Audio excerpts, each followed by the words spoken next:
Meet Lab, voilà, c'est un programme de table ronde que nous avons initié en 2017 pour traiter de tous les sujets liés à notre alimentation. Et à travers, en fait, cet espace de conversation, on analyse chaque année la manière dont notre alimentation est impactée par les évolutions sociétales. Nous nous appuyons à chaque fois sur des études, mais également sur des experts indépendants pour traiter des différents sujets. Notre première Meet Lab, donc en 2017, a traité du flexitarisme. Puis en 2018, nous avons abordé la question du genre dans l'alimentation. L'an passé, nous étions à la Station F, qui est un incubateur de start-up, pour parler justement de l'influence du digital et de l'assiette connectée. Et cette année, nous allons aller plus loin pour décrypter les comportements alimentaires des Français, qui sont d'ailleurs souvent schématisés en un seul modèle alimentaire. Mais force est de constater que les habitudes alimentaires, elles sont souvent paradoxales, voire contradictoires. Et le confinement a d'ailleurs dernièrement soulevé des questions justement sur la place que pouvait trouver l'alimentation dans un quotidien assez inhabituel pour les Français. Et on a vu qu'entre nécessité et plaisir, les paradoxes s'étaient vraiment multipliés. Et voilà, nous allons avoir, j'en suis sûre, une thématique assez riche d'enseignements.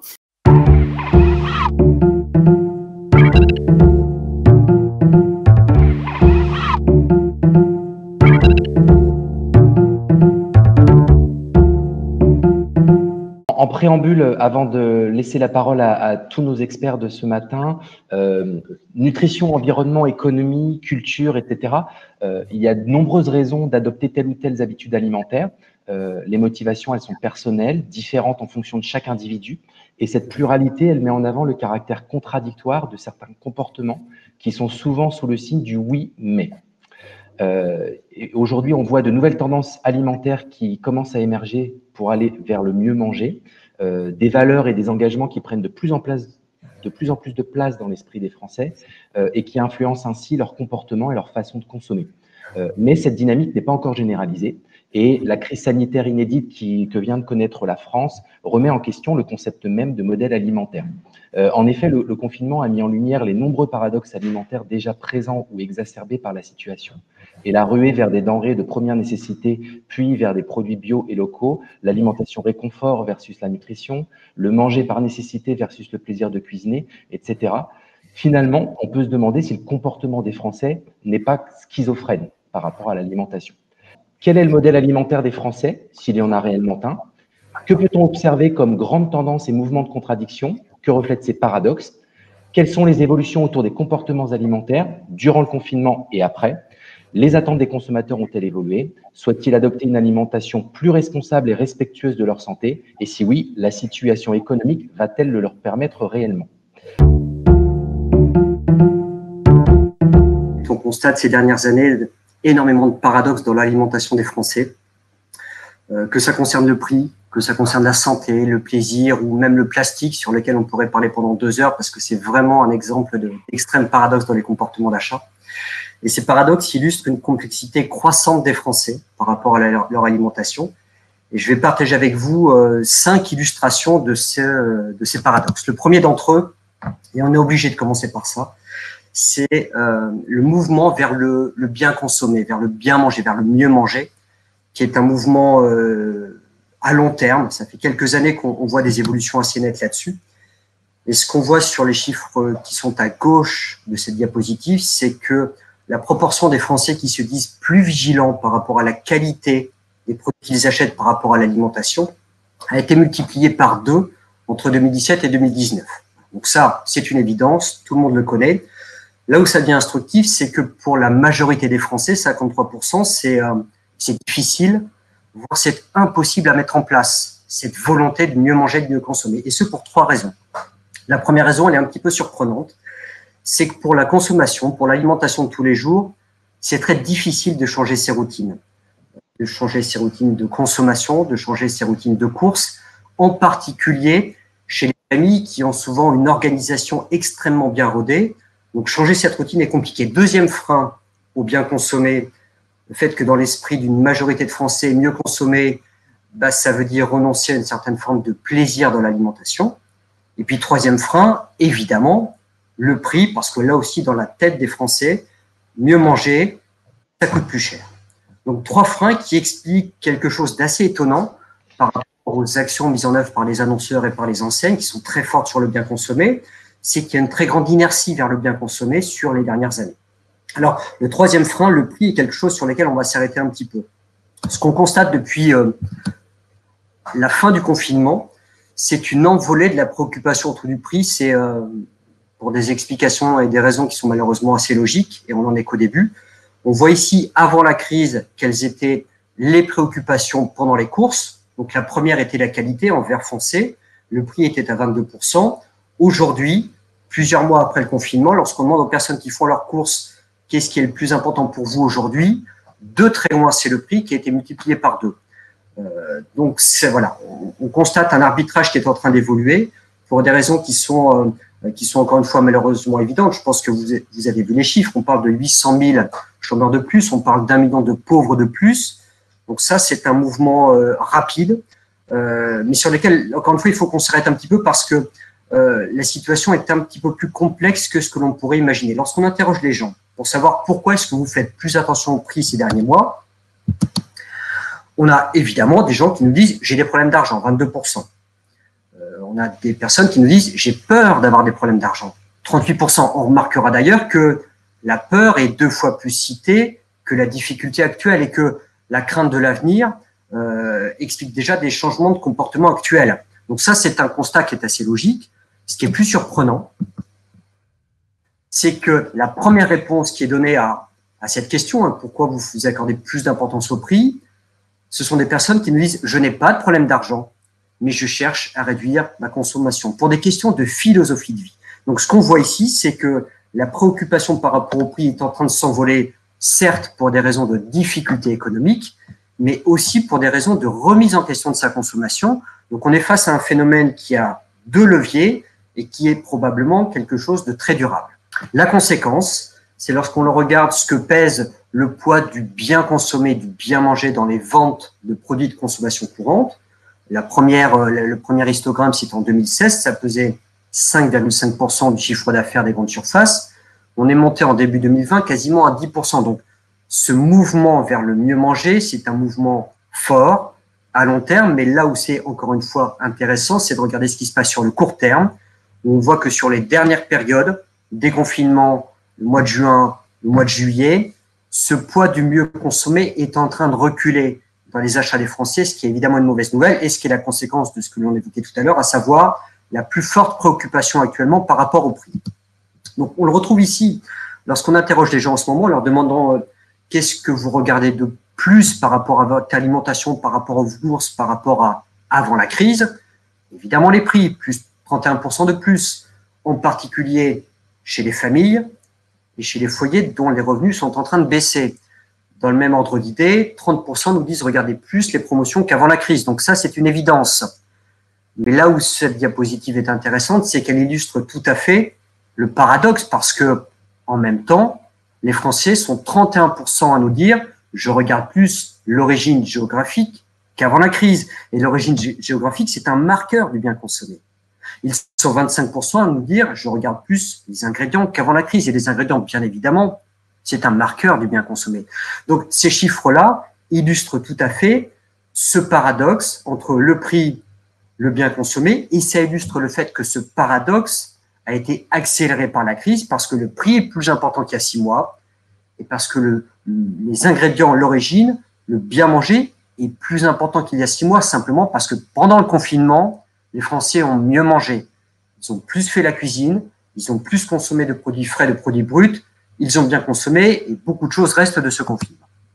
Donc, tout ça aboutit à quelque chose de très étonnant parce que il y a d'un côté l'injonction permanente du mieux consommer, mange mieux, et d'un autre côté, cette nécessité de faire des économies pour des raisons, on l'a vu, de difficultés économiques ou des raisons de philosophie de vie. Et tout ça, ça crée une tension dans leur esprit. Et à partir du moment où il y a une tension, ils vont mettre en place des stratégies pour réduire cette tension. Et la première des stratégies qu'ils utilisent actuellement pour résoudre cette équation qualité-prix, c'est la promo. Voilà. Ce qu'on voit sur la droite, c'est un chiffre qu'on avait tout à l'heure, c'est qu'on a quasiment un tiers des Français qui regardent plus la promotion depuis la fin du confinement. Et sur la gauche, c'est la réponse à la question, pour limiter votre budget alimentaire, vous faites quoi? première réponse qui écrase quand même un peu toutes les autres, j'ai recours à la promotion parce que la promotion me permet d'avoir accès à des marques, à des produits de qualité et me permet de faire des économies. Voilà la stratégie prioritaire des Français pour résoudre cette équation a priori impossible à résoudre, qui est l'équation qualité-prix. Deuxième paradoxe qui est plus historique, l'arbitrage entre le manger sainement et la volonté de se faire plaisir dans l'alimentation. On est dans un pays latin, il ne faut pas l'oublier. Je pense que les intervenants qui suivront en parleront. Et là, pour bien comprendre cette articulation entre le sain et le plaisir, il faut passer par la case qualité. Et bien comprendre que la notion de qualité, elle est double dans la tête des gens. La qualité, c'est ce qu'on a sur la gauche ici. La qualité, c'est bien évidemment la naturalité, le brut, l'authentique, le peu transformé. Et cette qualité-naturalité, c'est à la base de la stratégie, de l'essentiel des annonceurs depuis plusieurs années. Mais la qualité, c'est largement autant ce qu'il y a sur la droite. La qualité pour les consommateurs sur l'alimentation, c'est le plaisir, c'est la tentation, c'est la gourmandise. La qualité, c'est lorsqu'on craque sur un produit. C'est largement aussi important que ce qu'il y a sur la gauche. Le constat que l'on fait, c'est que cette qualité plaisir est un petit peu en retrait dans les stratégies des annonceurs depuis quelques années au bénéfice de ce qu'il y a sur la gauche. Et la conséquence, c'est que dans une période où on ne parle que de Yuka, que de Nutri-Score, que de naturalité, lorsqu'on regarde le top 5 des innovations en 2019 à gauche, en 2020 à droite, on a l'illustration de cet extrême paradoxe qui est que dans une période où cette injonction du mange mieux, elle est omniprésente, voilà ce que font les gens, voilà ce qu'ils achètent.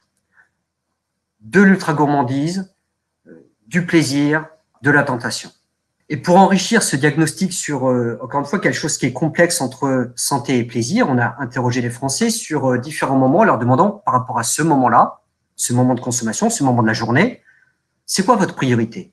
Et on constate, et c'est souvent vrai chez la même personne, qu'en fonction des moments de la semaine ou des moments de la journée, on n'accorde pas du tout la même importance à la santé ou au plaisir, et qu'il y a des moments qui sont plus des moments routiniers dans lesquels la santé est importante, la semaine, le déjeuner, et à l'inverse, et encore une fois chez la même personne, on a des moments qui sont beaucoup plus des moments de plaisir, le week-end, le goûter ou l'apéritif. Donc ça montre bien qu'on est face à une situation qui est complexe par rapport à cette articulation. Et puis, dernier élément qui illustre le fait que, certes, le bien manger est important, mais qu'il y a plein d'autres préoccupations que le bien manger lorsqu'on vise son alimentation, c'est qu'en 2020, on a 27% des gens qui utilisaient les applications mobiles de type Yuka qui les ont abandonnées, principalement pour des questions de lassitude. Donc, le bien consommer, oui, je veux mieux manger, mais en même temps, je ne veux absolument pas renoncer à d'autres préoccupations, comme le plaisir, ou comme le prix, ou comme la praticité. Alors, il y a un troisième paradoxe qui a vraiment émergé pendant la crise sanitaire et qui se confirme, c'est cette ambivalence entre le flexitarisme et la protéine animale. Évidemment, on est dans une période, et c'est là aussi un mouvement à long terme, de développement du flexitarisme. Début 2020, 38% des Français se disent flexitariens, avec des écarts absolument considérables entre les générations. On est sur un indice, sur ce chiffre-là, de 250 entre les moins de 35 ans par rapport à plus de 35 ans. C'est un phénomène connu, en développement, mais là où on va avoir quelque chose qui, encore une fois, relève d'un paradoxe, c'est que sur le premier semestre, ce que font les gens, ce qu'ils achètent, mettent en exergue ces chiffres-là. Les ventes de poissons sur le premier semestre, c'est plus 6%, protéines animales. Les ventes de boucherie et de charcuterie sur le premier semestre, c'est à plus 7,5%. Donc, on est face à quelque chose qui est difficile à comprendre, qui est un mouvement vers le flexitarisme et qui est, sur 2020, une très forte envolée des ventes de protéines animales qui restent absolument centrales dans les repas. Et lorsqu'on interroge les Français sur les univers de produits qui sont pour eux indispensables, lorsqu'ils mangent, lorsqu'ils font leurs courses, voici la hiérarchie. Les univers de produits perçus comme indispensables sont évidemment en numéro 1 les fruits et légumes, en numéro 2 les produits frais, en numéro 3 les viandes et le poisson. Donc, si on est face à un mouvement de développement du flexitarisme, on est aussi face à une place de la protéine animale, viande et poisson, qui reste absolument fondamentale et ça a été particulièrement révélé pendant la crise sanitaire. Voilà, je passe vite là-dessus. Alors, ça nous amène à un sujet qui est un sujet, là aussi, sur lequel on pourrait parler pendant des heures, qui est la cuisine. Avant la crise sanitaire, on constatait un développement de la cuisine. Pendant le confinement, on a constaté une explosion de la cuisine. Donc, ce mouvement, il est réel. Mais là aussi, il faut apporter de la nuance. Ce qu'on voit sur la gauche, c'est ce que je viens de vous dire. 42% des Français nous disent faire plus la cuisine qu'avant la crise. Là où ça devient un petit peu plus compliqué, c'est lorsqu'on leur demande « mais qu'est-ce que vous allez faire dans les mois à venir ?» Et on a autant de Français qui disent « je ferai moins la cuisine » que de Français qui nous disent « je ferai plus la cuisine ». Et ceux qui nous disent « j'en ferai moins », lorsqu'on creuse, lorsqu'on tire le fil, ce que nous expliquent les Français, c'est que faire la cuisine, c'est bien joli, c'est bon, c'est rassurant, je prends du plaisir à le faire, mais ça prend un temps de dingue. Ça prend un temps de dingue de le faire, ça prend un temps de dingue de faire les courses pour acheter les produits frais. Et puis, il y a un deuxième frein, une deuxième énorme limite à la cuisine, c'est que au bout d'un moment, j'ai plus d'idées pour varier. Donc là aussi, paradoxe extrême. Plus de cuisine parce que plaisir, santé, et c'est vraiment, il y a le plaisir de la consommation et le plaisir de faire la cuisine, mais les comportements de cuisine sont freinés par deux énormes irritants qui sont, ça prend du temps, et je ne trouve pas d'idée pour varier et pour manger des choses un petit peu différentes. Et puis pour conclure, un dernier paradoxe qui nous fait un petit peu sortir de l'alimentation, même si lorsqu'on va dans un hypermarché, 85% de ce qu'on achète, c'est de l'alimentation. Et là, on est face à un sujet qui est absolument passionnant, qui est l'extrême ambivalence des Français vis-à-vis de leur hypermarché.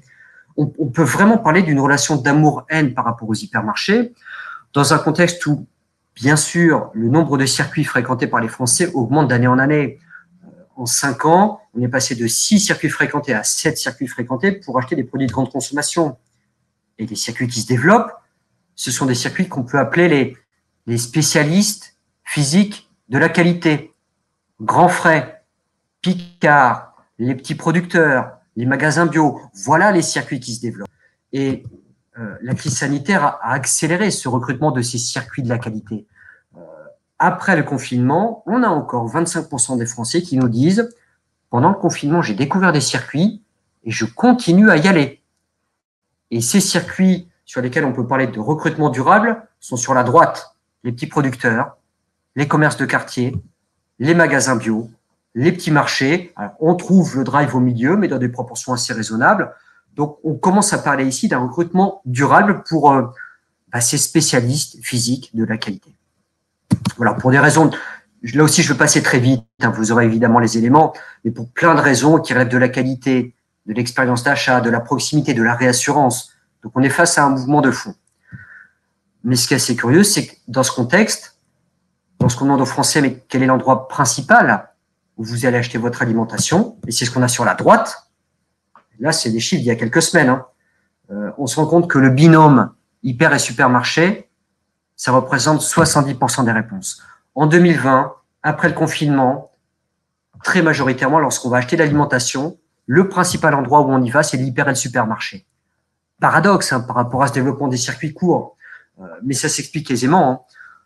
Lorsqu'on interroge les Français, lorsqu'on leur demande sur un sujet important, le choix, quel est le meilleur circuit, la réponse c'est l'hyper. Lorsqu'on leur demande quel est le meilleur de tous les circuits sur le sujet en développement, la promotion, la réponse c'est l'hyper. Avec une dame, et c'est vraiment pas une anecdote, qui nous dit, après le confinement, pour mon grand plaisir, j'ai pu retourner dans mon hypermarché Auchan parce que j'adore aller en magasin. J'ai du choix, j'aime bien, je paye moins cher. Donc, les Français, et parfois on entend ça dans la même phrase, ils détestent leurs hypermarchés, mais ils adorent leurs hypermarchés, ce qui est vraiment pas le moindre des paradoxes. Tous ces paradoxes, tous ces enseignements nous montrent en fait une chose, que il y a l'attitude, parfois très sincère, et puis il y a le comportement. Et que s'il y a un élément que nous apprend cette crise sanitaire et puis l'analyse des dernières années, c'est qu'il ne faut pas écouter ce que disent les gens, il faut regarder ce qu'ils font en termes de comportement d'achat et de comportement de consommation.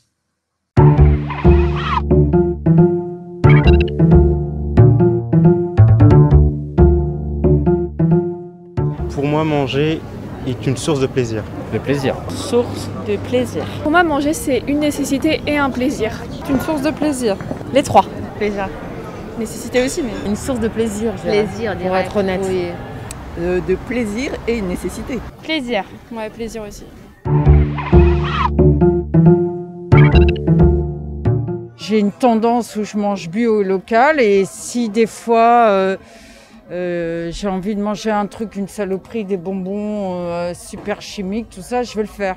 Ça m'arrive souvent de vouloir justement, oui, par exemple, privilégier les circuits courts et manger les avocats. Oui, c'est vrai que j'ai l'idéal, mon comportement idéal et mon comportement réel. Les deux ne sont pas cohérents ensemble. Il y a des envies passagères qui ne sont pas raisonnables. On essaie de manger de saison, c'est sûr, mais il peut arriver qu'il y ait des envies tropicales en plein hiver. J'essaye de manger bio, notamment parce que je suis une maman. Mais il m'arrive de ne pas manger bio quand il y a vraiment quelque chose qui me fait très plaisir. Ça peut arriver, ouais. Oui, ça peut arriver. Le McDo en plein régime, oui. Je m'autorise à aller au restaurant, me prendre des légumes, un poisson, je vais prendre une viande, des frites, un dessert. Psychologiquement, on est en régime, mais dans la réalité, on n'est pas du tout en plein régime, quoi. Comme dire qu'il faut faire attention, par exemple, à l'alimentation par rapport aux animaux, les choses comme ça. Et moi, je suis grande amatrice de viande, donc je me dis qu'il faut faire attention, mais je ne peux pas m'en passer non plus quand même. Parfois, j'ignore que ce n'est plus la saison des tomates et si on m'en présente, je suis capable d'en acheter. J'ai des convictions, on va dire, écolo qui sont assez importantes. Cependant, je vais quand même parfois manger des produits qui viennent de loin. J'ai appris à cuisiner par moi-même parce que je trouve que c'est mieux, parce qu'on sait un peu, déjà j'ai eu plus de temps, et puis on sait ce qu'on met dans notre plat, quoi. On sait ce qu'on a dans notre alimentation et tout. Après, quand j'ai moins de temps, non, j'achète tout fait. Très peu. J'aime beaucoup la nourriture, aller au restaurant, mais je n'aime pas cuisiner. Je pense que j'ai pas la patience. 30% du temps, je cuisine à la maison pour justement avoir des produits bio et pour les enfants. Et pour les adultes, souvent on commande et on n'arrive pas toujours à commander bio. Puis on sait qu'il n'y a pas d'additifs, il n'y a pas de sucre, il n'y a pas de sel qui sont inutiles en fait. Moi je cuisine toujours. Je cuisine pas souvent à la maison. Pourquoi? Parce que j'ai pas assez de temps. Oui, j'ai davantage cuisiné pendant le confinement et non, je n'ai pas continué. Oui, j'ai beaucoup cuisiné pendant le confinement. Je continue pas, non. Moins, quand on a retrouvé un peu les restos et les trucs à emporter, moins. Mais pendant le confinement, du coup, oui. On mangeait aussi le midi à la maison, donc quelque part oui, mais sinon on n'a rien changé à nos habitudes en fait. Oui, on a beaucoup plus cuisiné. Ouais. Ah oui, et on continue, et mais on moins continue, quand même, heureusement, pour les jeans. Non, je ne mange pas toujours comme j'aimerais manger parce que j'ai pas toujours l'argent qu'il faut pour me payer ce que j'ai envie de manger. Non, je mange pas toujours comme j'aimerais manger parce que j'en ai pas toujours les moyens. Des moments où on mange sur le pouce rapidement, c'est pas forcément ce qu'on a envie de manger. Voilà, c'est surtout par manque de temps. Moi, j'aimerais manger beaucoup de viande, mais la viande, ça coûte cher, ça prend du temps à cuisiner. Et donc, voilà pourquoi je mange pas toujours ce que je veux. Il y a des choses qui me plaisent et qui sont, dont je sais qu'elles ne sont pas particulièrement bonnes pour la santé, donc je ne me prive pas pour autant. Je pense que c'est important de manger ce qu'on a envie et pas par dépit.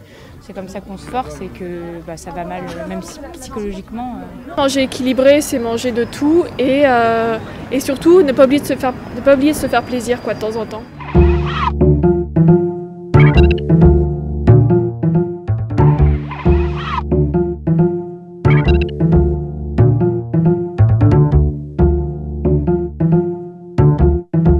Je voudrais en préambule expliquer qu'en 2003, l'OMS a donné une définition de la santé. La santé, c'est un état de complet bien-être physique, mental et social, et ça consiste pas seulement en une absence de maladie ou d'infirmité. Donc le bien manger est vraiment reconnu aussi comme faisant partie intégrante d'un état de bonne santé. Manger fait appel, on va y revenir plus tard aussi, à une triple fonction. On l'a dit dans le micro-trottoir un petit peu, c'est hédonique, c'est-à-dire le plaisir, le partage, la commensalité. Donc cette notion de plaisir est vraiment fondamentale. C'est également physiologique, bien évidemment, parce qu'il faut se nourrir pour vivre. On ne peut pas vivre pour manger, mais il faut manger pour vivre.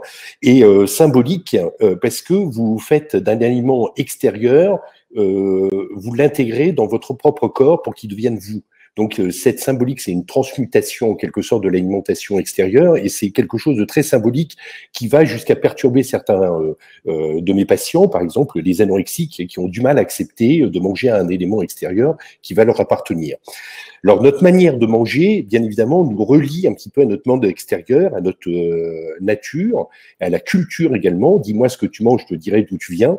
Et ça influence notre devenir et ça impacte notre environnement. Là, actuellement, le mangeur moderne, et ça paraît un petit peu dans les études qui viennent de vous être présentées, on est pleinement conscient.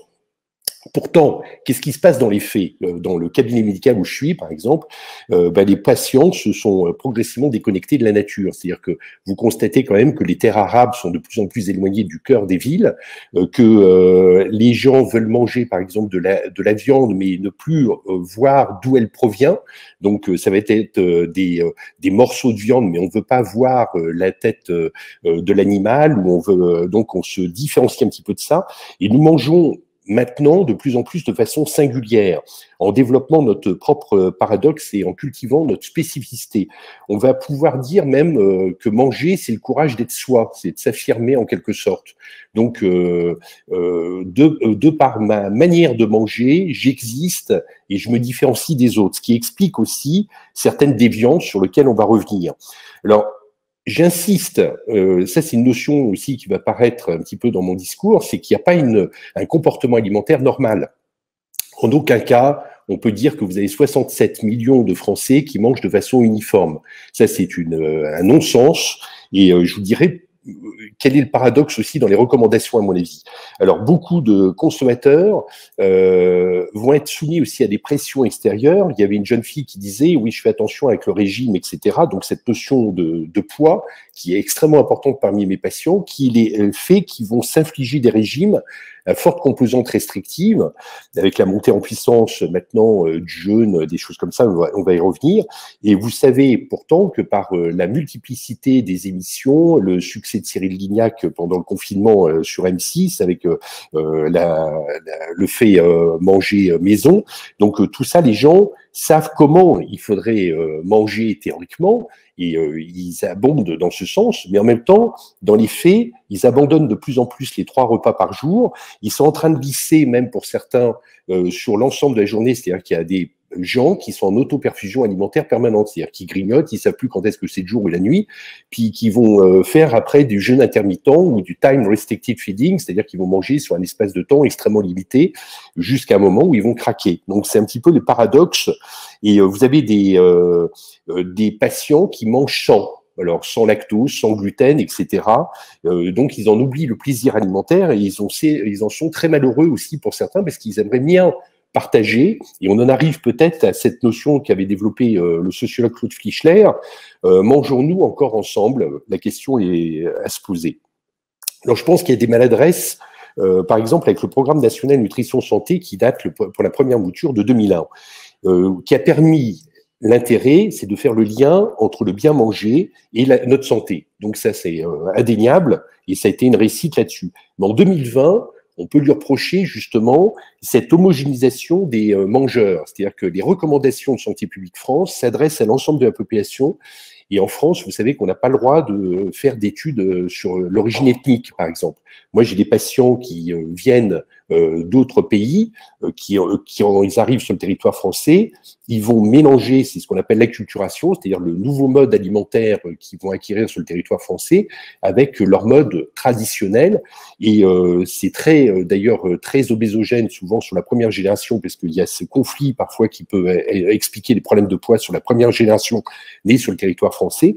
Mais on peut pas parler à 67 millions de Français de la même manière. Donc, je reviens à cette idée que je vous disais, il n'y a pas une alimentation normale, normative, et il n'y a pas une façon, il y a un seul type de mangeur. Alors, vous avez multiplication des livres, des émissions, etc., avec des experts qui voient leurs paroles diluées par des faux sachants, je ne parle pas du Covid, donc les médecins qui participent à cette anarchie en se préoccupant plus de sciences que de médecine. Il ne faut pas oublier que derrière un patient, il y a un être humain, tout simplement, un mangeur, et il faut faire très attention quand on est au sein du cabinet médical au message qu'on donne. Il faut être en empathie avec la personne, c'est-à-dire l'écouter, voir ses difficultés, et en aucun cas être dogmatique. Et ça, je pense que pendant longtemps, les régimes à succès ont imposé des dogmes et ont fait en sorte toujours que ça fait exploser les troubles du comportement alimentaire et renforcer cette schizophrénie du comportement à laquelle nous assistons. En tout cas, c'est sur ma part médicale que je dis ça. Il y a une crainte d'américanisation également de notre modèle alimentaire en regardant l'alimentation simplement sur le prisme des étiquetages nutritionnels et par l'intermédiaire des applications santé. Alors j'étais ravi que dans la présentation de Frédéric Nicolas, ils disent que c'était en train de reculer, c'est-à-dire qu'il y avait moins de gens, de Français et Françaises qui utilisaient ces genres d'applications et je pense qu'il faut absolument lutter contre cette scannerisation de notre alimentation et lire les étiquettes. Et le Nutri-Score, j'ai toujours été opposé initialement au Nutri-Score, pensant que cet étiquetage de A à E, avec les couleurs qui devenaient plus ou moins rouges, était une mise en danger du patient, parce qu'il n'y a pas besoin de sortir de Saint-Cyr pour savoir qu'un paquet de chips, c'est quand même pas très bon pour notre santé, mais ça dépend à quelle fréquence vous allez l'utiliser. Alors, la médicalisation intempestive, ça peut créer un facteur pathogène et d'anxiété sur le comportement et à force de mettre en avant des normes nutritionnelles, sans tenir compte des appétits, des goûts individuels, ça risque de court-circuiter tout simplement nos signaux physiologiques de faim et de satiété. Donc il y a des gens qui ne savent plus, et ça il y en a bon nombre actuellement, qui ne savent plus quand est-ce qu'ils ont faim et quand est-ce qu'ils n'ont pas faim. Et il y a des gens qui mangent sans faim, F-I-N, et parfois F-A-I-M. Donc, c'est cette émergence de troubles du comportement alimentaire, nous sommes en plein dedans actuellement. Alors, quand on fait attention à ce qu'on mange, on a tendance à surveiller essentiellement l'aspect nutritionnel d'un aliment. C'est une vision trop réductionniste. Il faut une vision holistique, c'est-à-dire il faut prendre en globalité, et c'est ce que vous comprenez dans mes messages, l'individu qui est en face de vous. Et pour moi, c'est un patient, mais c'est un mangeur, parce que vous savez qu'on mange à peu près 70 000 fois dans notre vie, et on mange 26 tonnes de nourriture entre l'âge de 20 ans et 70 ans. Donc, pour vous dire quand même que nos signaux de satiété et de faim, etc., physiologiques sont extrêmement performants pour notre équilibre pondéral. Donc, il ne faut pas qu'on perturbe ça. Alors, on se préoccupe parfois aussi abusivement de l'alimentation, de l'aliment, en créant une dichotomie, c'est bon ou mauvais pour la santé, ce qu'aide le Nutri-Score dans cet objectif. Alors, pour moi, aucun aliment n'est mauvais en soi. Je vous parlais des chips. Si un patient prend un paquet de chips une fois dans l'année, je ne veux pas lui en tenir rigueur et en aucun cas. Si par contre il a une fréquentation exagérée, ça pose un problème sur un trouble du comportement alimentaire. Mais ça, c'est vrai pour autre chose. Donc c'est comme les gens qui vous disent qu'ils mettent la priorité sur les fruits et les légumes mais qu'ils n'en achètent jamais, mais ils sont persuadés que c'est bon pour la santé, mais ils n'en achètent pas. Donc il faut quand même mettre le prisme sur le fait qu'aucun aliment n'est mauvais. On retiendra également la forme sous laquelle vous consommez un aliment, et ça, j'en parle à mes patients. C'est-à-dire que si votre aliment, par exemple, est transformé par le fait, par exemple, d'écraser, par exemple, une pomme de terre n'a pas le même rendement énergétique qu'une purée de pommes de terre. De la même manière qu'un steak dans votre assiette n'a pas le même rendement énergétique qu'un steak haché. Donc, si vous hachez le steak, vous avez fait une étape de pré-mastication, en quelque sorte, dans votre assiette, qui va faire que les calories vont être assimilées beaucoup plus rapidement. Et si bien qu'on ne peut pas dire que deux aliments de composition identiques, ayant des structures identiques, mais initialement, mais que vous allez déstructurer après dans votre assiette, vont avoir le même comportement et le même effet sur la santé. Donc ça, c'est pas su, c'est-à-dire qu'une calorie d'un steak n'est pas égale à une calorie d'un steak haché. Donc ça, c'est des notions qu'il faut enseigner aux patients pour lui apprendre aussi à redonner, moi j'estime qu'il faut redonner de la mâche et de la mastication en fait dans nos assiettes parce que les gens ont tendance à gober leur alimentation, à se transformer en hyperphage et en tachyphage, c'est-à-dire ils mangent trop et ils mangent trop vite. Donc il faut leur donner un petit peu de la consistance, d'où l'intérêt des fruits et légumes bien évidemment, mais l'intérêt également des aliments bruts. Donc les calories ne sont pas interchangeables et ça figure pas dans les messages. L'une des injonctions essentielles qu'ont les gens par rapport à leur alimentation, c'est le contrôle de leur poids. Ça, c'est une angoisse terrifiante pour bon nombre de nos concitoyens. Vous savez que 50% quand même des Français et Françaises ont des problèmes de poids à la hausse. C'est-à-dire qu'ils sont soit en surpoids, soit en obésité. Donc, l'une des des aliénations en fait du plaisir alimentaire. Ça va être le fait qu'on va vouloir se restreindre pour surveiller en fait son équilibre ou pour surveiller en fait son dérapage pondéral. Donc la majorité des individus cherchent à perdre du poids rapidement, ce qui est évidemment à l'heure. Et je rappelle que la diète voulue par Hippocrate, c'était qui est l'ancêtre de notre diététique moderne, doit concerner l'individu dans son ensemble et pas seulement les aliments et les régimes. Il faut réapprendre, pour reprendre un terme, un mot d'un comique anglais, c'est-à-dire entre un mangeur, entre un glouton et un gourmet, il y a un cerveau de différence. Donc, il faut redonner du cerveau dans notre alimentation. Donc, il faut que les gloutons se retransforment en gourmets.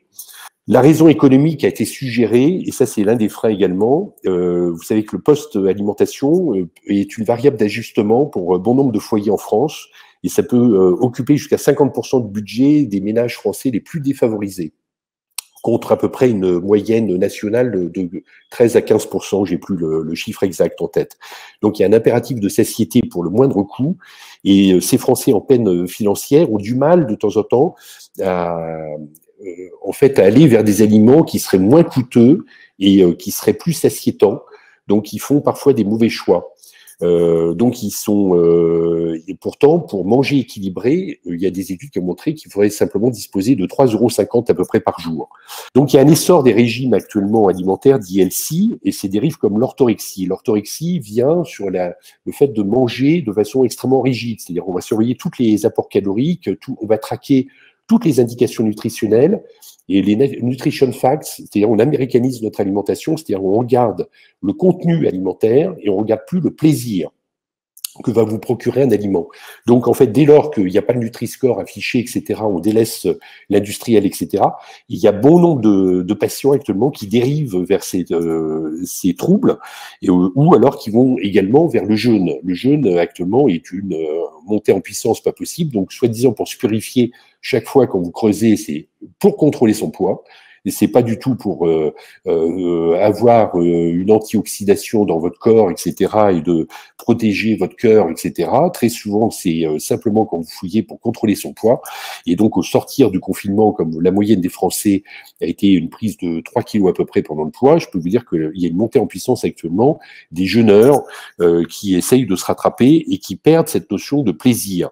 Alors, je pense qu'il faut revenir vers des fondamentaux, c'est-à-dire les fondamentaux, c'est-à-dire il faut manger ensemble, la commenséité, le partage, ça c'est une notion importante, et il faut recréer du lien entre nous et ne pas manger différemment, c'est-à-dire que parce que si on mange tous différemment autour de la table, on finira par ne plus manger du tout, par ne plus se reconnaître, par ne plus se parler, et donc on va aller vers des dérives et des guerres intestines un petit peu autour du bien manger. Merci beaucoup, Dr Arnaud Cocolle, pour cette vision du praticien nutritionniste et qui est très, très intéressante et qui illustre bien à quel point le consommateur est complexe, certes, mais l'environnement autour du consommateur l'est tout autant, et cet environnement, il envoie des injonctions parfois contradictoires, il y a un excès d'informations, il y a même des recommandations officielles gouvernementales qui peuvent être normatives, voire trop simplificatrices, et tout cela, ça potentiellement, ça peut être contre-productif et ça peut générer des troubles alimentaires, des comportements extrêmes, ce que vous avez appelé la scannerisation et l'américanisation des régimes, qui est intéressante et qui va renforcer finalement la difficulté pour le consommateur de s'y retrouver dans cet univers complexe.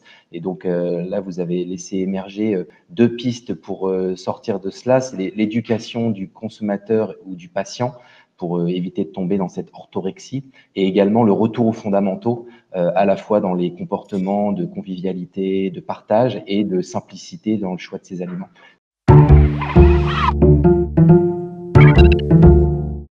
Avant de commencer, je vais vous faire quand même une petite définition parce que c'est un des défauts des anthropologues, c'est qu'on a tendance à être scientifique. Donc promis, pendant le temps qui m'est accordé, je vais essayer d'être claire, concise et de ne pas faire un excès de concepts, mais je vais quand même vous rappeler ce qu'est l'anthropologie.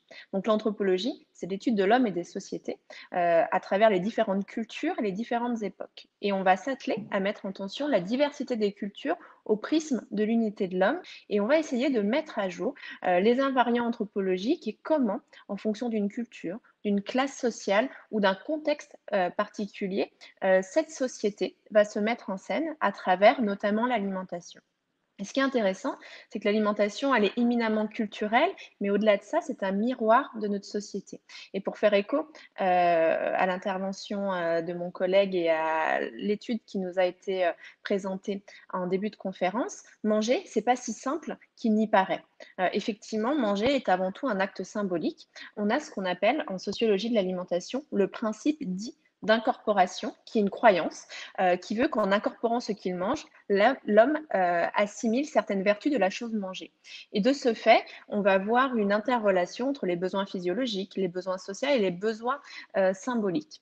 De ce fait, il ne va pas exister de culture qui va nous forger des règles et fixer un cadre normatif très strict à l'alimentation. On a différents anthropologues et sociologues qui ont travaillé sur cette question, comme par exemple Claude Lévi-Strauss, qui va nous dire qu'il ne suffit pas qu'un aliment soit bon à manger, encore faut-il qu'il soit bon à penser. On a cette dimension sociale qui va être très importante du mangeur et qui va impacter à la fois le système productif et marchand de toute société. On a Claude Fischler, en ce sens, qui nous dit que si nous ne consommons pas tout ce qui est biologiquement comestible, c'est que tout ce qui est biologiquement mangeable n'est pas culturellement comestible. C'est-à-dire, en incorporant un aliment, nous incorporons par analogie les qualités réelles ou imaginaires, positives ou négatives que nous lui prêtons. Donc dès lors, on se rend compte qu'effectivement, les besoins physiologiques qui sont liés à chaque mangeur vont être intrinsèquement liés et corrélés à la fois au social et au symbolique. Et tous les éléments que je vais vous présenter et qui paraissaient les plus pertinents par rapport à notre discussion de ce matin sont issus de recherches qualitatives et quantitatives que je peux mener sur le sujet de l'évolution des modes de vie et de la consommation. Et dans tout ce que je vais vous dire, il n'y a pas de jugement de valeur. C'est ni bien ni mal, c'est que ça existe et ça donne des éléments de réponse pour pouvoir effectivement expliquer ou essayer de mieux comprendre pourquoi le mangeur peut être paradoxal et pourquoi, par extension, nous sommes tous des mangeurs paradoxaux.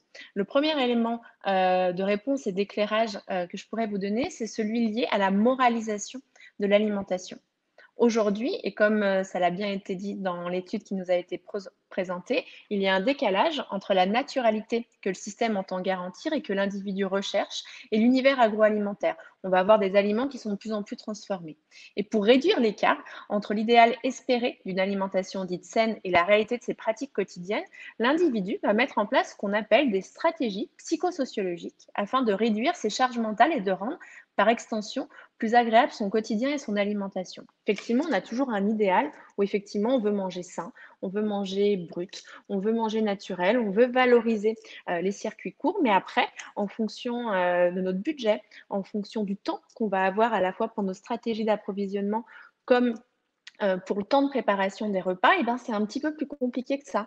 Et au final, on va essayer de faire au mieux, on va essayer de se rassurer comme on peut pour avoir une assiette et un repas qui n'est pas trop éloigné de notre idéal de vie et qui nous permet de nous assumer en tant que personne. Suivant cette logique, l'alimentation va comporter un enjeu moral. Le choix des aliments et le comportement du mangeur vont être sanctionnés par des jugements liés aux normes sociales, culturelles et religieuses. C'est les fameuses injonctions du principe d'incorporation dont je vous parlais tout à l'heure. Le statut moral de certains aliments, en ce sens, va évoluer, parfois massivement. C'est le cas du sucre, tour à tour diabolisé et loué en raison de ses caractéristiques essentielles liées au plaisir.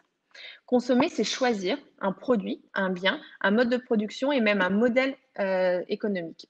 Et suivant cette logique-là, la moralisation de l'alimentation, de la consommation peut même révéler d'une volonté de moraliser le système économique tout entier.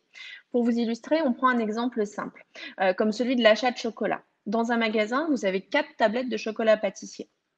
Une tablette avec des inclusions de fruits génétiquement modifiés, une tablette issue de l'agriculture biologique et du commerce équitable, une tablette produite dans une dictature ou une tablette même de chocolat vegan ou cru. Parmi ces choix, je vous pose une question. Est-ce qu'il y a une tablette de chocolat qui est neutre? Vous voyez bien de manière assez aisée que non. Et chacun de ces produits va représenter un mode de production, un modèle économique et donc un modèle de société. Et ça complique la vie de nos consommateurs et de tous les mangeurs de notre société parce qu'effectivement, au-delà de la montée des éthiques alimentaires, de ces nouvelles injonctions au bien manger, on va avoir un jugement moral qui va venir se greffer dessus. Et effectivement, parmi le choix des possibles, à la fois en termes de canaux de distribution comme en termes de marques ou d'offres qui va être demandé, comment l'individu arrive à choisir un produit qui correspond à la fois à ses contraintes budgétaires, sociales, religieuses, etc., mais également qui va lui permettre de positionner son identité de mangeur et de s'affirmer en tant qu'individu au sein de la société. Donc ça, c'est vraiment le premier point qui était autour de la moralisation de l'alimentation. Si on continue notre réflexion pour essayer de comprendre ces logiques paradoxales qui vont entourer la consommation des individus, il y a quelque chose qu'on aime beaucoup analyser en anthropologie, ça s'appelle les ruptures de cycle de vie. Donc, qu'est-ce qu'une rupture de cycle de vie? Les cycles de vie, c'est ce qui va structurer la vie de l'individu en étapes précises ou en fonction du cours de sa vie et à tous les changements qu'ils vont survenir, et ben, l'individu va vivre, va se comporter, va consommer et va manger de manière différente.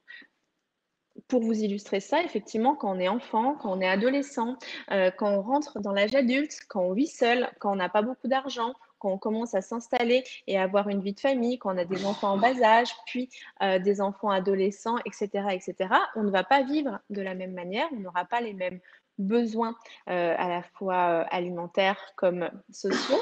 Et du coup, ça va impacter des changements en termes de mode de vie, mais également en termes de régime alimentaire. Et les études qu'on peut mener en anthropologie vont montrer également que cette moralisation de l'alimentation, elle va aller de pair, d'une part avec la radicalité alimentaire des consommateurs, mais également avec les étapes dans lesquelles ils vont être tout au long de leur vie. Et ce qu'on a pu observer, et cela depuis le début des années 2010, c'est qu'il y a vraiment un lien entre cette prise de conscience d'avoir un autre type d'alimentation et certaines ruptures de cycle de vie, c'est-à-dire changement d'état.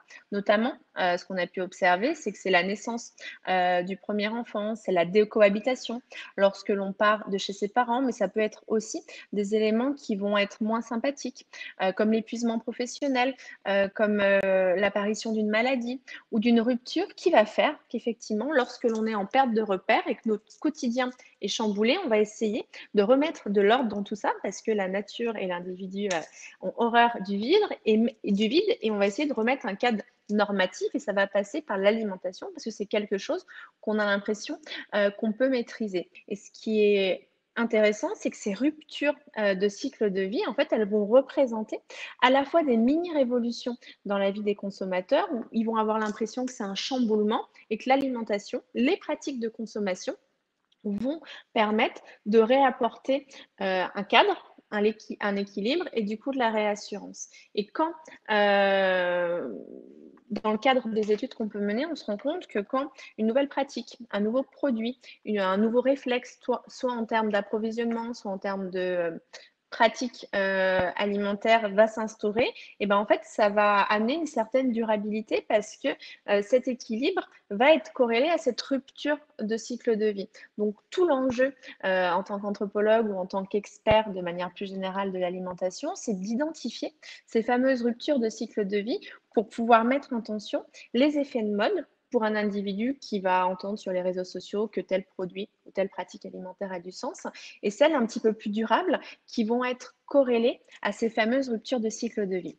Au-delà de ces ruptures de cycle de vie, elles peuvent être corrélées à des niveaux, comme je vous le disais un petit peu précédemment, de radicalité alimentaire par rapport à tout ce qu'on va appeler la déconsommation, où les individus aspirent pas forcément à manger moins pour se sentir mieux, mais à manger différemment pour pouvoir affirmer leur identité.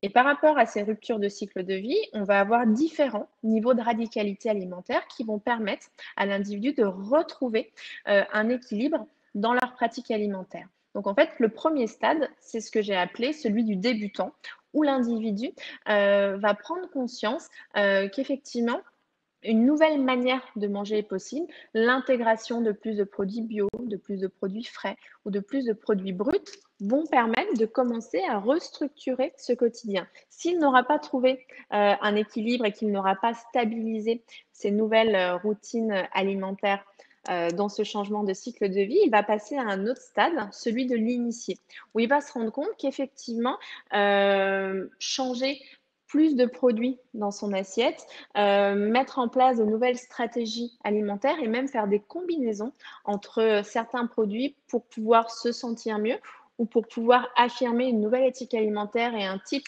de régime spécifique est possible. Pareil, on continue la logique. Si au stade de l'expert, l'individu ne va pas forcément retrouver son équilibre, il va devenir ce qu'on appelle un expert, où là, c'est un expert pour lui-même. Donc, en fonction de ce qu'il va glaner comme information, à la fois sur les réseaux sociaux, des formations éventuelles qu'il va faire, ou toutes les lectures qui vont lui permettre de se nourrir, où là, l'alimentation va prendre une place de plus en plus importante dans son quotidien. Et il va devenir, comme je vous le disais, expert de lui-même. Il va connaître la combinaison de certains super aliments avec des légumes ou des légumineuses. Il va s'inscrire dans une alimentation dite sans ou dans un régime alimentaire spécifique qui vont prendre de plus en plus de place dans leur quotidien. Et si cet équilibre n'est toujours pas trouvé au stade de l'expert, il va devenir ce qu'on a appelé un évangélisateur. C'est qu'au-delà d'avoir une radicalité alimentaire assez importante, l'alimentation va devenir un médium presque politique, idéologique. Il va avoir comme vocation d'évangéliser ses pairs et son entourage à ce nouveau mode alimentaire qui, lui a permis de retrouver un équilibre pendant ces ruptures de cycle de vie et du coup, de continuer sa vie et de pouvoir continuer à affirmer son identité. Dans cette déconsommation, dans ces ruptures de cycle de vie et ces mini-révolutions qui sont de plus en plus courantes et nombreuses dans nos sociétés, qui sont en définitive de plus en plus ritualisées avec des micro-rites de passage qui vont accompagner tous les changements, on a bien évidemment un des points centraux qui va être caractérisé autour de ce qu'on appelle le flexitarisme et dont on a déjà parlé.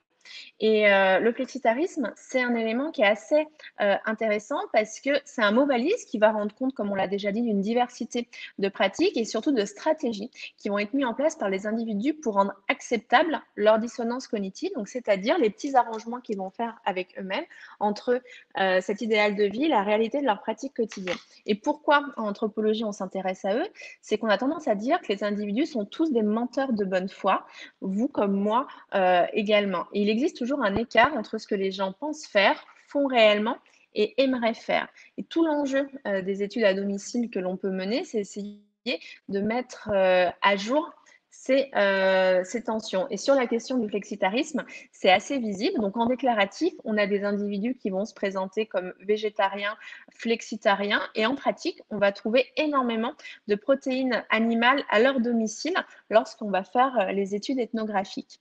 Mais c'est pas pour autant que eux nous mentent consciemment. Ils sont persuadés qu'effectivement, des blancs de poulet ou du thon en boîte n'est pas forcément de la viande ou issu de l'animal parce que l'animal a été mis à distance.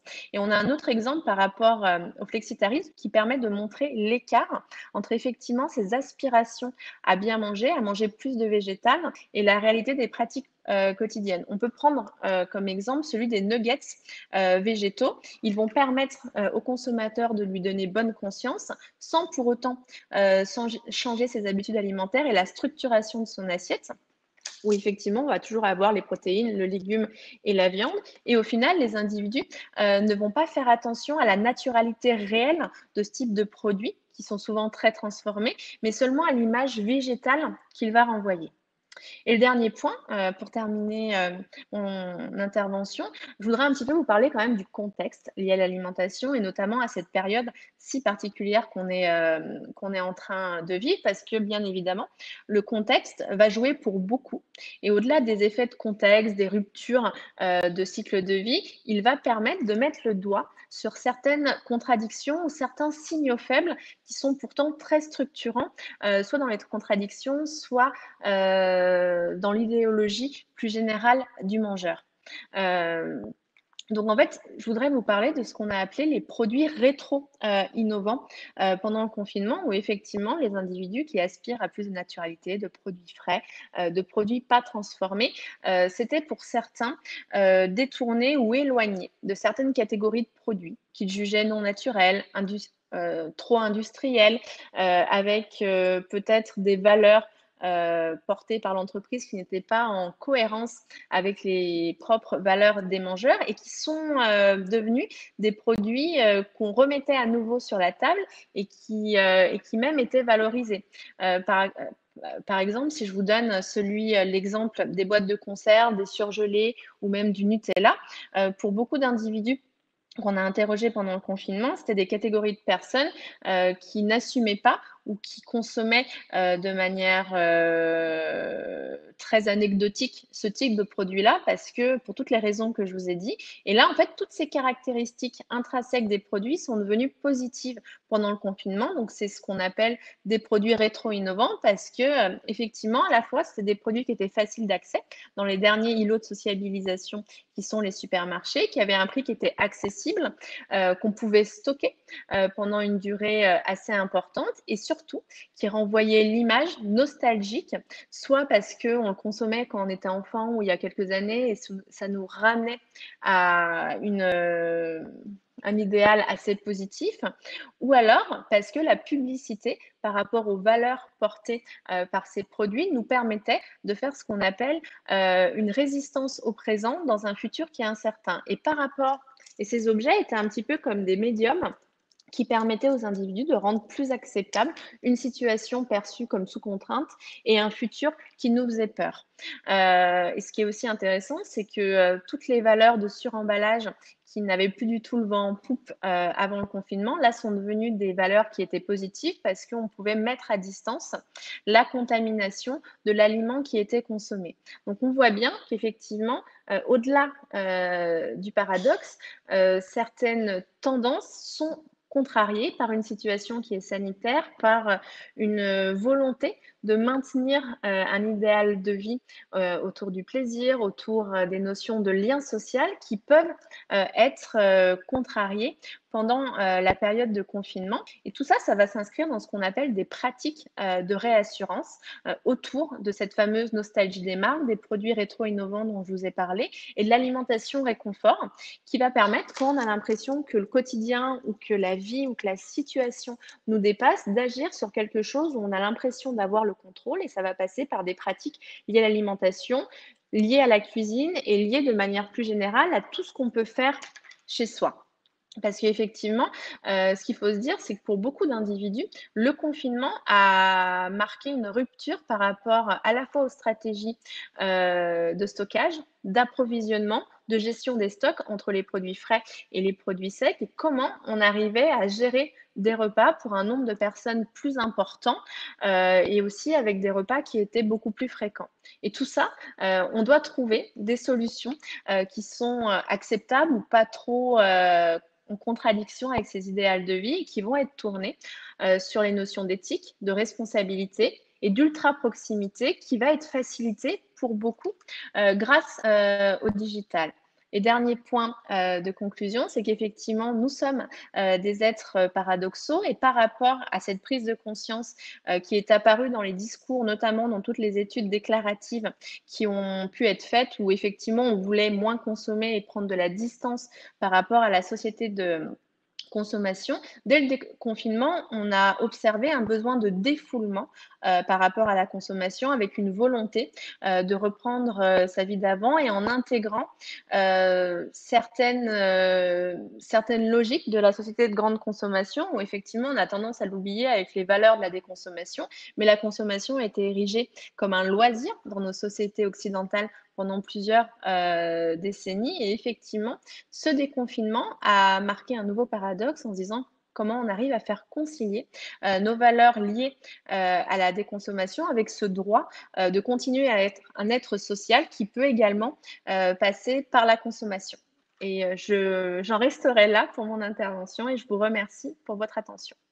Merci beaucoup Fanny Paris pour cet éclairage supplémentaire très riche qui illustre d'autres facettes supplémentaires de l'alimentation et qui montre à quel point on n'a jamais fait le tour de la complexité de manger. Et on voit très clairement que manger n'est pas si simple dans cet acte symbolique qui obéit au principe d'incorporation que vous nous avez expliqué, très intéressant. Et on voit effectivement qu'il y a des facettes de moralisation qui interviennent, qu'on n'avait pas forcément imaginé. Donc cet enjeu moral de l'alimentation, cette volonté pour le mangeur de choisir un modèle de société, d'affirmer son identité. Vous nous avez bien illustré aussi à quel point les ruptures de cycle de vie étaient d'autres sources de complexité qui pouvaient générer une envie de maîtriser son alimentation, éventuellement de la radicalité alimentaire, avec différents profils de consommateurs débutants, experts. Le flexitarisme, qui est un exemple intéressant également pour illustrer les petits arrangements des consommateurs avec eux-mêmes et puis les oppositions qu'il peut y avoir entre le déclaratif et la pratique, et puis cette idée que les consommateurs sont tous des menteurs de bonne foi, qui est une expression très intéressante. Et enfin, pour se rattacher au contexte du confinement, le concept de produit rétro-innovant que vous avez développé est également intéressant, puisque en lui-même et dans son expression, dans son wording, c'est un paradoxe avec cette opposition entre le passé et le futur. Donc également une facette bien illustratrice de toute la complexité du sujet de ce matin.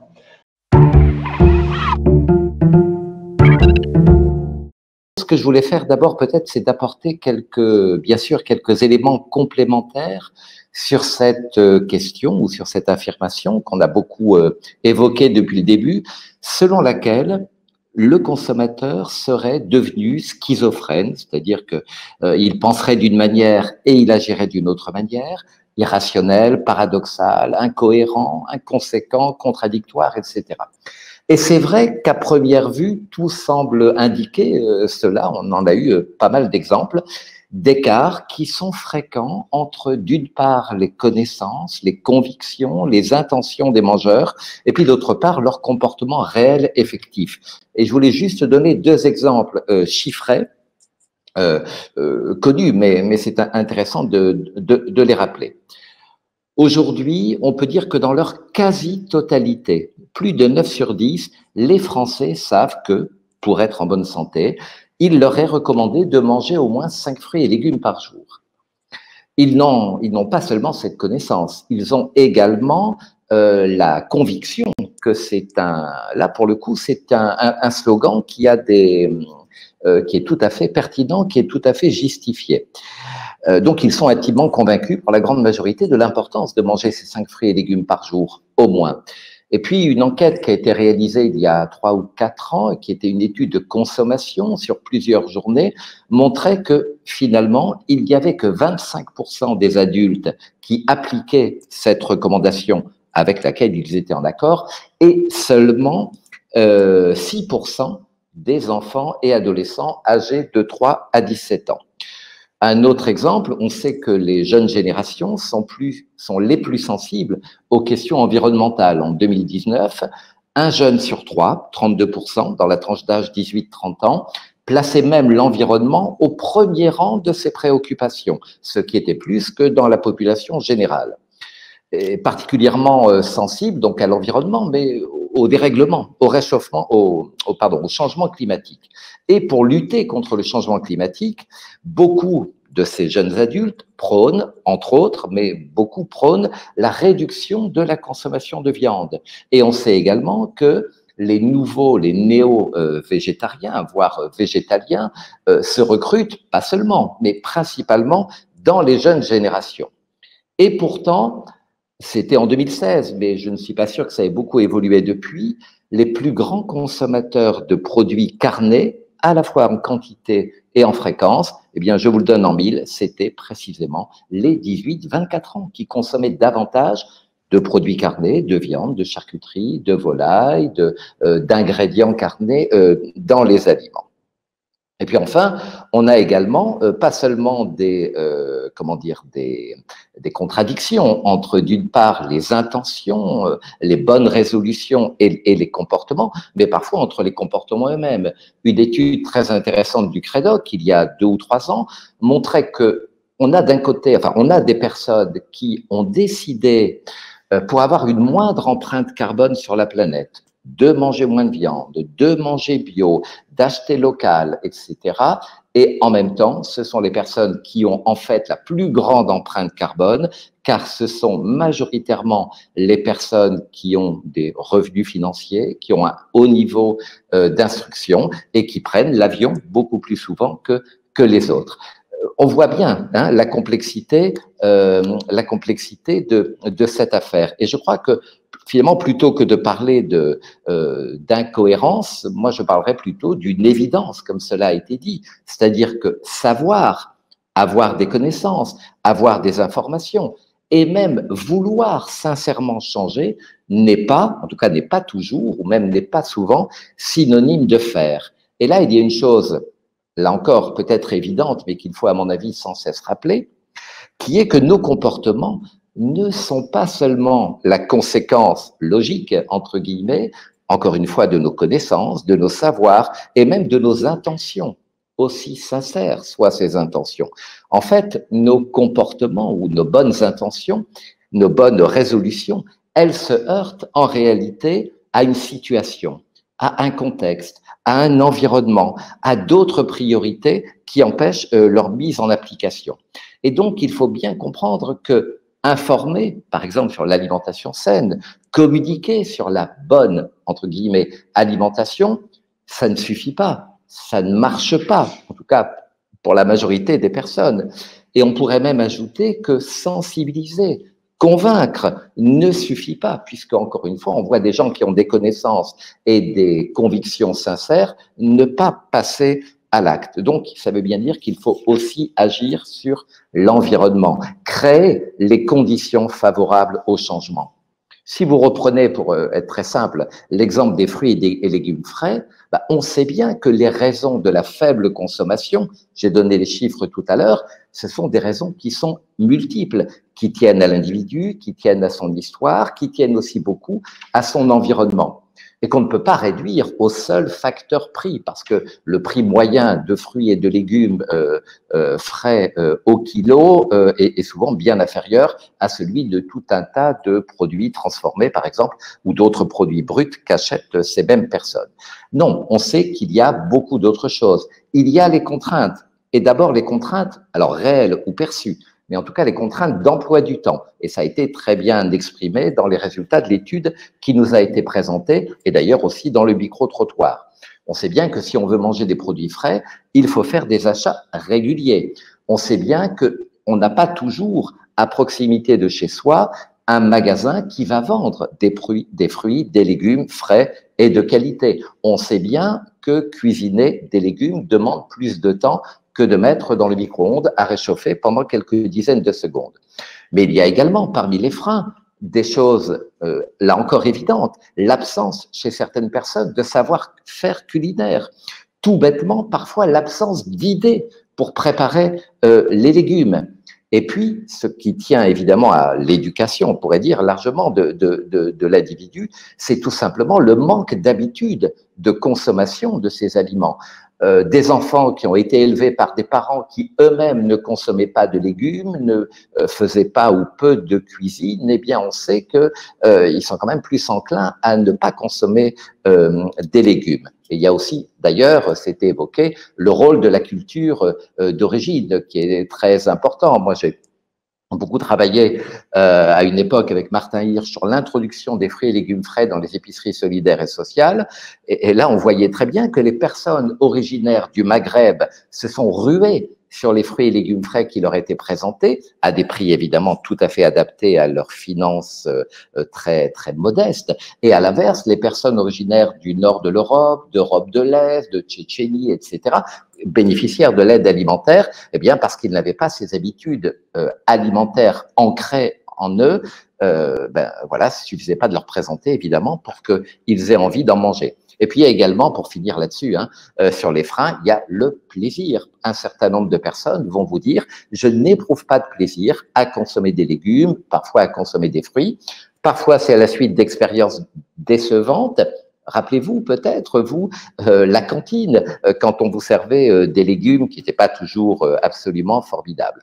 Et puis, on pourrait rajouter la concurrence d'autres produits par rapport à ces produits frais que j'évoquais, le rôle de la publicité, des réseaux sociaux. Bon, j'arrête là, mais c'est juste pour montrer l'incroyable multiplicité des facteurs qui tiennent à l'individu, mais d'abord à son environnement, à son contexte social, culturel, socio-économique, etc.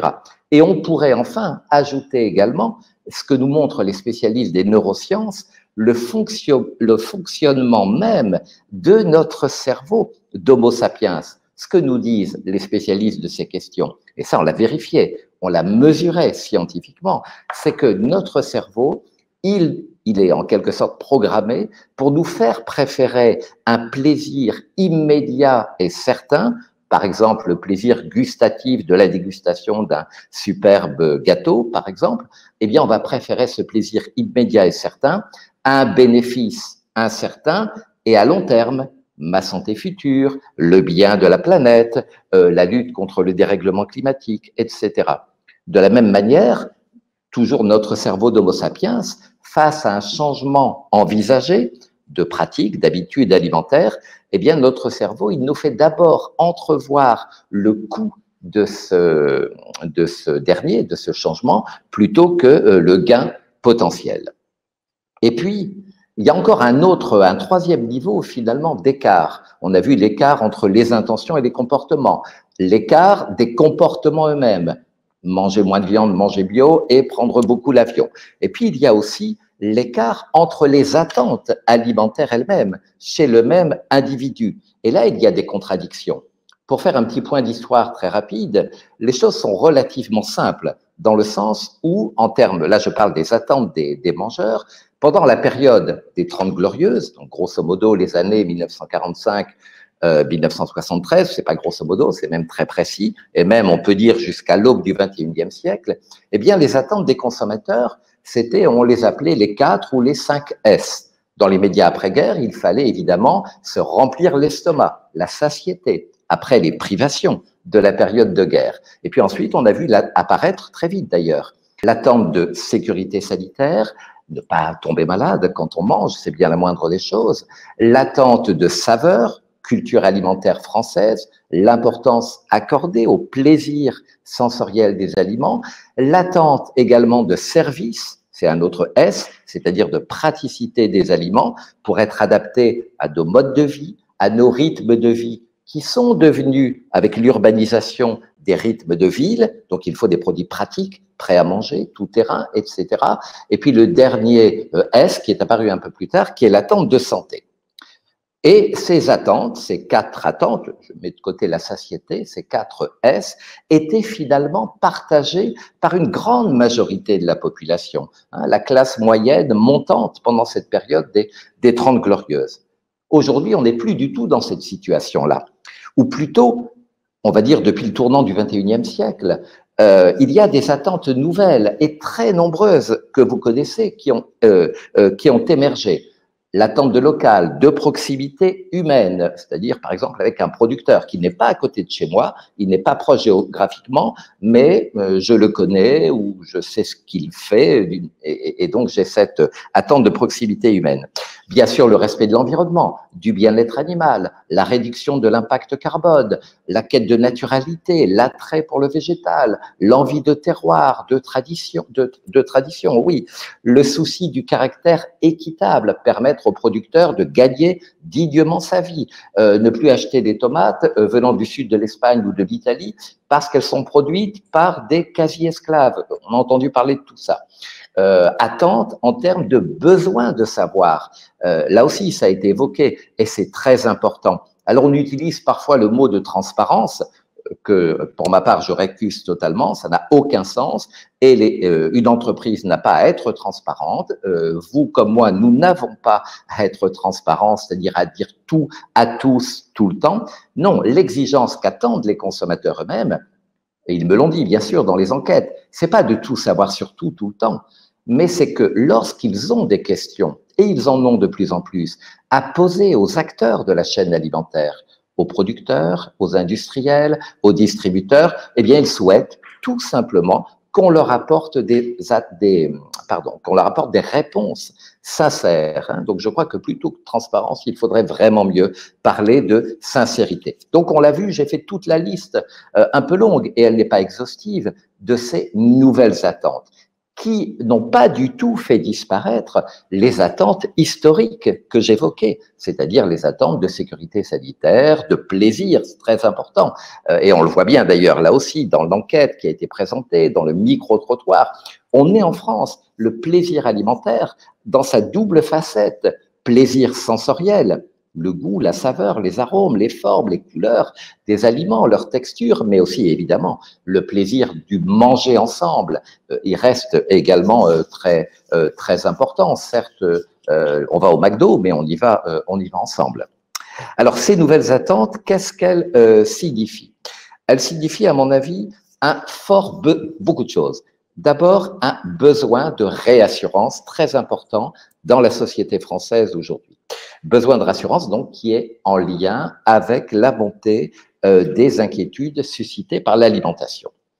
Mais de manière peut-être plus positive que le besoin d'être rassuré par rapport à des peurs alimentaires, l'envie de reprendre le contrôle sur son alimentation, le désir de se reconnecter à ces aliments et à ceux qui les produisent. Le docteur Cocolle parlait tout à l'heure de la distanciation spatiale, sociale, culturelle, avec les lieux de production de l'aliment, avec la campagne, avec les champs, avec les agriculteurs eux-mêmes. Et donc ça, c'est un besoin qui est profond. La volonté d'avoir un impact positif sur les autres humains, sur les animaux, sur la nature, etc. Le besoin, ça a été évoqué également, de se distinguer, de s'affirmer, d'affirmer ses valeurs au travers de son alimentation. Et donc, moi, je récapitule un peu tout ça en parlant de l'émergence d'une éthique de l'alimentation, que je ne vais pas développer ici, bien évidemment. Quand on parle d'éthique, en fait, on parle de valeurs. De plus en plus, pas tous, mais de plus en plus de nos concitoyens veulent redonner des valeurs à l'alimentation. Une valeur pas seulement de plaisir, mais aussi une valeur culturelle, identitaire, symbolique, sociale, humaine, etc. Et donc, c'est redonner du sens finalement à son alimentation. Autre point, je vais terminer, l'émergence que j'ai intitulé l'émergence d'un mangeur pluriel. On a tous, vous comme moi, j'imagine, des contradictions internes. À midi, je vais acheter un sandwich parce que j'ai des contraintes professionnelles qui fait que j'ai juste besoin de me remplir l'estomac et je ne vais pas être du tout vigilant sur le prix du sandwich, sa composition en nutriments, en additifs, sur sa provenance. Je m'en fiche. Par contre, ce soir, je vais inviter à la maison et là, je vais décider de prendre du temps pour choisir les produits, les cuisiner, les partager en prenant mon temps avec mes amis. Et c'est le même consommateur, c'est le même mangeur à deux moments de la journée. C'est pour ça que plutôt que de consommateurs schizophrènes, il faut vraiment parler de consommateurs pluriels. Et ce que l'on voit aussi, à côté donc de cette émergence d'un consommateur pluriel, c'est l'éclatement de la population ou la fragmentation de la population des mangeurs. Vous avez aujourd'hui, et ça fait du monde quand on les cumule, des gens qui sont végétariens, voire végétaliens. C'est pas plus de 3% de la population. Mais vous pouvez y ajouter les locavores, y ajouter les gens qui ne jurent que par le bio, les sans gluten, les adeptes de la diète paléolithique, bon, etc., etc.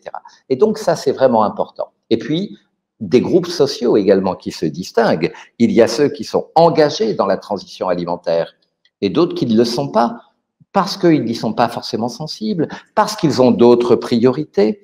Et puis, il y a ceux aussi qui voudraient et qui ont les moyens, tout simplement, de manger sain et de manger durable, et ceux qui ne le peuvent pas, mais qui l'aimeraient bien. Donc, ne pas confondre le pouvoir d'achat et le vouloir d'achat. Dernier mot, le confinement. Le confinement, je ne reviens pas là-dessus, ça a été très bien dit, il a eu des impacts sur la manière dont les Français se sont approvisionnés, sur la manière dont ils se sont nourris. Mais je crois que ça a eu aussi, pas chez tout le monde, mais chez certaines personnes, des impacts sur la manière dont on pense l'alimentation. J'ai fait, comme beaucoup, des entretiens qui m'ont vraiment montré chez certaines personnes cette évolution des manières de penser l'alimentation. la valeur de la nourriture, le fonctionnement du système alimentaire, des notions qui ont émergé, comme celle de la souveraineté alimentaire, les oubliés qui sont réhabilités, les agriculteurs, les caissières, les livreurs, les magasiniers, etc. Alors le monde alimentaire d'après, ou plutôt d'après moi, finalement, on l'a bien vu. Il n'y aura pas eu de grand soir, de révolution des pratiques alimentaires. Mais je pense que dans un certain nombre de têtes de mangeurs, il y a des choses qui se sont passées, plus dans les têtes que dans les faits. C'est vrai que ce qu'il faut regarder, c'est les faits, mais il ne faut quand même pas sous-estimer ce qui se passe dans la tête des gens, parce que les évolutions du bon à penser, pour reprendre la phrase de Claude Lévi-Strauss qu'indiquait Fanny tout à l'heure, elles peuvent être évidemment en germe, se traduire un jour par des actions. Et donc, en conclusion, vraiment, vous l'avez compris, je récapitule, le consommateur n'existe plus, le mangeur n'existe plus. Il faut parler des consommateurs au pluriel, avec leurs multiples attentes, des consommateurs qui sont donc eux-mêmes pluriels, on l'a vu également. Et puis, voilà, se rappeler tout simplement que le consommateur ne sera jamais libre et autonome dans ses choix alimentaires. Il y a le poids, encore une fois, de l'environnement, du contexte, de la situation, de l'éducation, de l'origine culturelle. Il y a le rôle de notre cerveau, etc. Et donc, il faut arriver à se débrouiller dans tout ça avec cette extrême complexité de ce qui forge notre comportement vis-à-vis de l'alimentation. Merci beaucoup pour avoir illustré une fois de plus les attentes multiples des mangeurs auxquels on s'intéresse depuis ce matin. Je crois que vous l'avez bien illustré avec le concept des 5 S, satiété, sécurité, saveur, service et santé, auxquels on pourrait rajouter de façon plus récente peut-être 2 S supplémentaires avec la sincérité et la souveraineté que vous avez évoquées, qui sont plus que jamais d'actualité en 2020, et toutes ces dimensions éthiques de l'alimentation. Donc, en conclusion donc, de cette table ronde, avant qu'on passe à la partie questions-réponses, donc tout d'abord, merci beaucoup à l'ensemble de nos 2 experts qui nous ont apporté des visions très très riches sur cette problématique, comme vous l'aurez compris, très complexe. Donc, ce qu'on peut dire, c'est que oui, notre approche de l'alimentation, elle est faite de nombreux paradoxes et de contradictions. Je pense qu'on a eu de nombreux exemples ce matin. On a un comportement ambigu qui se retrouve au cœur des différentes approches, qu'elles soient nutritionnelles d'abord, avec d'un côté la notion de santé et de l'autre la recherche du plaisir, du réconfort, l'opposition entre l'aliment simple, brut et l'aliment transformé, le côté pratique et préparé versus le cuisiné, le frais versus le surgelé, les repères nutritionnels qu'on connaît mais qu'on n'applique pas, mais également on retrouve cela dans les approches anthropologiques et sociologiques avec les notions de vouloir d'achat qui peuvent s'opposer au pouvoir d'achat, le local versus la proximité, voire la proximité humaine, et cette volonté de transparence qui est parfois contradictoire avec l'excès d'informations auquel est exposé notre mangeur. Donc, cela s'explique par un tiraillement permanent entre nos croyances et nos modes de vie. Nous ne sommes finalement pas des mangeurs libres, mais nous sommes sous l'influence de beaucoup de contextes. Et il y a clairement un écart entre ce que le consommateur dit, ce qu'il pense faire et ce qu'il fait réellement. C'est l'idée de menteur de bonne foi qui a été illustrée précédemment. Et savoir et vouloir ne sont pas synonymes de faire. Le confinement, on l'a vu, a accentué certains comportements qui s'orientent du côté de la santé, du manger moins mais mieux, mais pas de changement structurant ni même révolutionnaire. Le monde d'après ne sera probablement pas si différent de celui d'avant. Et finalement, en guise de conclusion, la tentation de regrouper les consommateurs dans des cases, elle est forte depuis toujours, parfois même utile à la compréhension du monde qui nous environne. Or, on se rend bien compte qu'on ne peut pas trop simplifier, pour la bonne et simple raison qu'il n'existe pas un, mais des consommateurs, et que chaque consommateur a lui-même un comportement pluriel.